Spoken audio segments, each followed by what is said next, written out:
I'm David Vonderhaar, Game Design Director at Call of Duty Black Ops 2.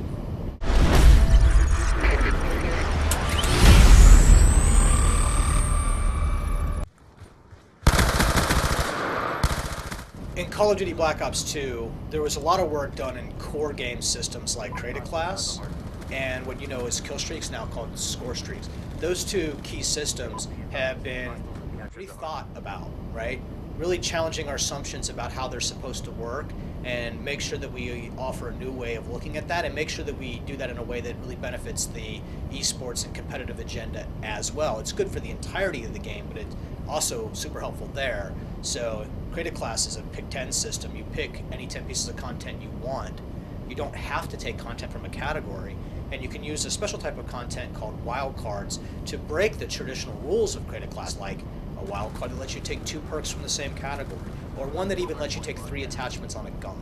So a very important component of the strategy as a whole is esports and how you also use content to create the most diverse classes possible, which creates a really good competition field, also creates a really good spectating experience. Same thing with score streaks, right? Those are now able to be balanced off of how well the player is doing in a game mode specifically. By rewarding scores specifically for capturing a flag, planting a bomb, defending a bomb site or flag carrier, giving that score into the system actually really rewards that type of objective behavior, and the players who play competitively and the players who watch people play competitively, those are the really awesome moments. So tying the reward system in the game specifically to those events is really how you go about thinking about how to keep these things all moving in the right direction, all part of the same experience, all something really powerful for the player and the viewer as a spectator.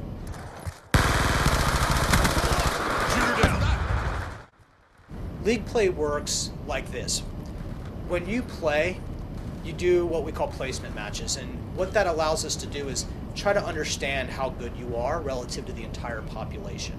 And then once you've gone through your placement matches, we actually put you in a division of skill, right? So if you're in the middle, you might be in something like the silver division, by way of example.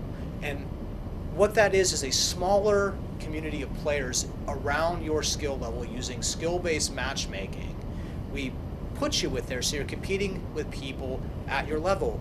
When you're playing with people at your level, the game is really fun. It's really fun for you because you will win half the time and lose half the time. And when you almost win, that's almost as much fun as winning, but completely getting decimated cannot be that much fun some of the time. And simply always decimating your opponent isn't much of a challenge. So competition's really built around this idea that I'm going to win or I'm going to almost win, and that's when you're having the most fun in the game. Those last minute come from behind victories feel really good as a player, and the purest competition side of the game gets exposed to you as a player in league play that way.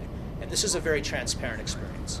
You do not have to go and create a team on a website or schedule a match and meet at 3:30. You go to league play, you press the button, you select a league, and you're playing, and this is just happening, and we just take care of it for you.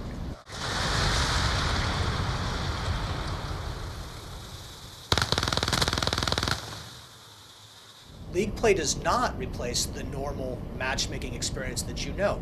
That still exists. In fact, it's actually very much in the Treyarch DNA.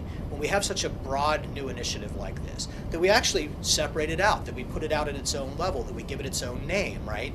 And we put it there so we can learn from it, that we can work with that in its own space, and we can modify it as we need to so that we can get the experience that we need and the feedback from the players to make that experience what it is.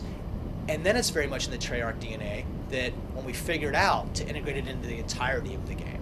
And you saw that in our last game with combat training and wager matches, right? Whereas in Black Ops 2, wager matches are now party games and they're part of the core experience. Combat training was separate, now it's integrated. So it's very much like us to take something, it's very much in the Treyarch DNA to take something and have it be its own thing. And we would never really jeopardize the core thing that all the fans know and love, right? We want them to have that experience too, but this is a new experience and a new way to experience the game.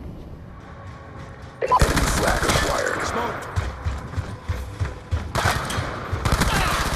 HPM ready to deploy. we realized that shoutcasting, or making the game fun to watch, was a really important component of the total esports package or initiative. But it's all sorts of things. It's, one, the sport itself, league play, competitive game, really fun battles with skill-based matchmaking so that you're playing people of an equal skill. It's also the production that goes around that, the show, seeing it happen. That you can't just watch a guy play, you have to watch everyone play. So how do you do that in a first-person shooter? So we spent a lot of energy there, and that's what you're talking about when you say shoutcasting. It's a spectating experience meant for you to have context with the entirety of the game, and then also live streaming. A very important part of this is once you have the sport and you have this production, you also have to get it out to everybody so anybody can see it. So the game natively supports live streaming. You just turn it on and you're live streaming your game to the internet. Fortunately for us, we have some very bright people here that work through these challenges very early on, and what seemed like something that could be an impossibility turned into a reality and then just kept getting better. It was very challenging to use the platform, either Microsoft 360 or Sony PlayStation 3, as a device that's capable of streaming. But we did, and it works really well, and it looks really good.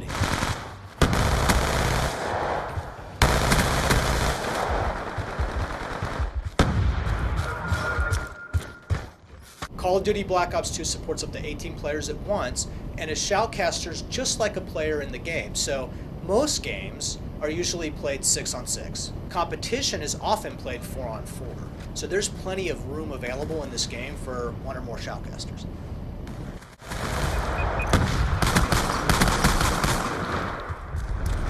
Be advised, hostiles have captured the hardpoint.